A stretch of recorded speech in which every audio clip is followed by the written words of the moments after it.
कांग्रेस की भी रही हैं, इनेलो की भी रही है, बंसीलाल जी की सरकार भी रही है, भजन लाल जी कांग्रेस के टाइम पे मुख्यमंत्री रहते थे, ये रही। और आज हमारे साथ अलायंस, हमारे पार्टी के अंदर भी कुछ ऐसे राजनीतिक दल हैं जिनके नेताओं ने भारतीय जनता पार्टी ज्वाइन कर ली है।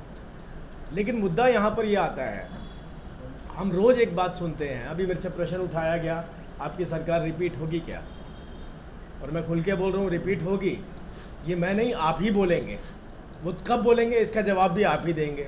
और ईमानदारी से अगर मेरी इस इंटरेक्शन के बाद किसी प्रदेश के किसी नेता ने इस सवाल का जवाब नहीं दिया कि हमारे पास जवाब नहीं है, तो आप अंदाज़ा लगा लीजिए कि भारतीय जनता पार्टी रिपीट कर रही है, मनोहर लाल जी तीसरी बार मुख्यमंत्री बन रहे हैं। एक भी ऐसा क्षेत्र, भ्रष्टाचार को छोड़ के, एक भी ऐसा क्षेत्र मैं चुनौती देता हूँ, आप वो गरीबी से ले लीजिए, आवास से ले लीजिए, कृषि से ले लीजिए, सिंचाई से ले लीजिए, हेल्थ से ले लीजिए, रोड इंफ्रास्ट्रक्चर से ले लीजिए, रेल से ले लीजिए, हवाई जहाज से लेके, हवा से लेके पाताल तक, एक भी ऐसा क्षेत्र इस प्रदेश के अंदर जिसमें कोई भी हमसे पहले रहने वाली सरकार ये कह दे कि इनसे बेहतर हमने करके दिखाया था, एक भी आंकड़ा हमारे सामने ला करके रख दे। वो कृषि में ला करके रख दे, वो सड़क पे ला करके रख दे, वो बिजली में ला करके रख दे, वो पानी में ला करके रख दे, वो गरीबों के लिए घर में ला करके रख दे। एक भी ऐसा क्षेत्र, मैं आपसे सवाल जवाब नहीं कर रहा हूँ इस बारे में, मैं आपसे एक प्रश्न उठा रहा हूँ कि उम्मीद करता हूँ अगर किसी में इतना करेज और इतनी डेयरिंग और इतना साहस होगा कि कोई राजनीतिक दल ये कहता हो कि मैं इस चुनौती को लेने के लिए तैयार हूँ, तो आप विश्वास करिए, कल उससे प्रेस कॉन्फ्रेंस करवाइए और बोल के जाइए मनोहर लाल जी की सरकार चुनौती दे करके गई है। और ये चुनौती दे करके गई है कि भाई वो कहते हैं हमसे बेहतर इस प्रदेश में कभी भी किसी ने कुछ नहीं किया। किसी ने कितना किया वो सब्जेक्ट नहीं है। भारतीय जनता पार्टी ने मनोहर लाल जी की सरकार से ज़्यादा क्या करके दिखाया, वो एक पेपर के अंदर ला करके हमें दे दे। भ्रष्टाचार को छोड़ के मैं दूसरी बार कोट कर रहा हूँ, क्योंकि भ्रष्टाचार आपने भी देखा और हमने भी देखा है। आप भी इस ज़िले के अंदर से सरकार चला करती थी, आपने भी देखा है कि किस रूप में भ्रष्टाचार हुआ करता था। ये दुकान, फैक्ट्री, नौकरी, इसे तो कमाई का सोर्स ही नहीं माना जाता था।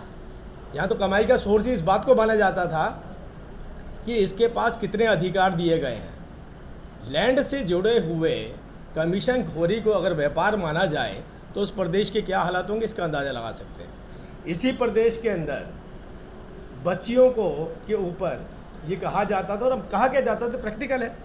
इस प्रदेश के लोग, आप खास तौर पे आप देखेंगे आसपास के लोग मणिपुर जाते थे, नेपाल जाते थे, दूसरे प्रदेशों में बिहार जाते थे, झारखंड जाते थे। किस बात के लिए? शादी करवाने के लिए, क्योंकि लिंगानुपात खराब था। किसने बदल के दिखाया? हमें कहा गया था नहीं बदला जा सकता। अगर किसी ने बदल के दिखाया तो वही मनोहर लाल जी की सरकार ने बदल के दिखाया। हमें कहा गया था भ्रष्टाचार पर लगाम नहीं लग सकती। छोटी छोटी चुनौतियाँ, त्रुटियाँ हो सकती है, मैं मना नहीं कर रहा हूँ, लेकिन इसी पोर्टल की सरकार ने साल के 1200 करोड़ रुपए बचाए, जो आपके टैक्स के पैसे हुआ करते थे। और अभी पीछे एक स्टेटमेंट आई है भूपेंद्र सिंह हुड्डा जी की, जो उन्होंने कहा कि मेरी सरकार आई तो पोर्टल ही बंद कर दूंगा। कहिए, पहले अपने घर से इसकी शुरुआत करिए। दीपेंद्र भाई से बोलिए, दीपेंद्र भाई की धर्मपत्नी से बोलिए कि कल से सारी पेमेंट बंद कर दें जो ऑनलाइन ट्रांसफ़र करते हैं। वो बिजली का बिल बंद कर दें ऑनलाइन, पानी का बिल बंद कर दें ऑनलाइन, ऑनलाइन टिकट बुक ना करवाएं हवाई जहाज की, ऑनलाइन टिकट ना बुक करवाएं रेलवे की। अरे भाई, खुद तो सारी सुविधाएं ले रहे हो, विदेशों में जाते हो, ऑनलाइन व्यवस्था चाहिए। गरीब व्यक्ति तक उसके अधिकार पहुंच रहे हैं, तो आप अपने चेले चपाटों को बता रहे हैं कि मैं ये अधिकार बंद कर दूंगा पोर्टल वाले, ताकि आपकी दुकानें दोबारा से चल जाए। ये नहीं होने देगी प्रदेश की जनता। प्रदेश की जनता उस सरकार के साथ है जिस सरकार ने उसका पैसा बचाया। हाँ, वो कह सकते थे कि भाई आपने पोर्टल लॉन्च किया, उसमें तकनीकी खामी है, इसे दूर करिए, तो एक ईमानदार जवाब हो सकता था उनका। और हम भी कहते हैं कि हाँ, कुछ कुछ कमियां रह गई हैं तकनीकी तौर पे, इसको और बेहतर करने की ज़रूरत है, हम भी कहते हैं। लेकिन आप ये कह रहे हैं मैं पोर्टल ही बंद कर दूंगा, तो मतलब पोर्टल बंद कर दूंगा तो इसका मतलब तो ये हुआ कि आपके चंद सैकड़ों लोग जिनकी कमाई पर चोट लगी है, उन्हें आप आश्वासन दे रहे हैं कि मेरे आने के बाद प्रदेश की जनता को लूटा जाएगा और आप लोगों की दुकान दोबारा से चलेगी। ये प्रदेश की जनता नहीं होने देगी। मैं केवल इतनी बात बोल के जा रहा हूँ कि आज आपसे आग्रह करके जा रहा हूँ, उन राजनीतिक पार्टियों से भी आग्रह कर रहा हूँ, कुछ अच्छा किया होगा तो कल आपके सामने जरूर रखेंगे, और अगर रखेंगे तो आप विश्वास कीजिए बड़ा बड़ा छापना अखबार के अंदर, कंपैरिजन चार्ट के साथ, एक कंपैरिजन चार्ट बनाना हमारा।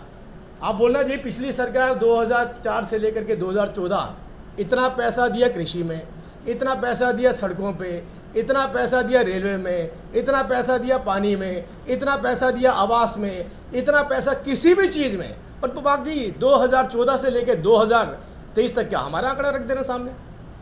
इससे बेहतर तो कोई तरीका नहीं हो सकता ना। नरेटिव जिसे कहते हैं ना, माउथ पब्लिसिटी, वो आ रहे हैं, वो जा रहे हैं, वो आ रहे हैं। अरे भाई आम जनता महसूस करती है चीज़ों को। ये नरेटिव जो होते हैं ये पहले चला करते थे, अब बच्चे समझदार हैं।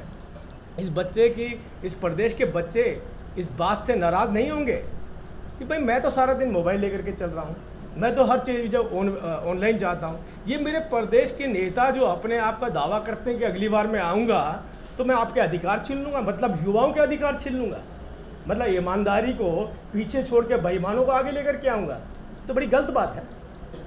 तो मैं तो आपसे फिर एक आग्रह करके जा रहा हूँ, चुनौती भी दे के जा रहा हूँ, कल बोलिएगा, और आपसे भी आग्रह करूँगा इसी बात पे उनसे प्रेस कॉन्फ्रेंस करवाइएगा, अपने प्रदेश और रोहतक की जनता के बीच में रखिएगा। देखिए ये काम इनके और ये काम इनके, निर्णय आपका, ये निर्णय उनके ऊपर छोड़ दीजिए ना। निर्णय लेने वाले तो नाम हम हैं, ना वो हैं, ना आप हैं। निर्णय तो जनता लेगी। सच्चाई उजागर करना आपका काम है, आप करके दिखाइए।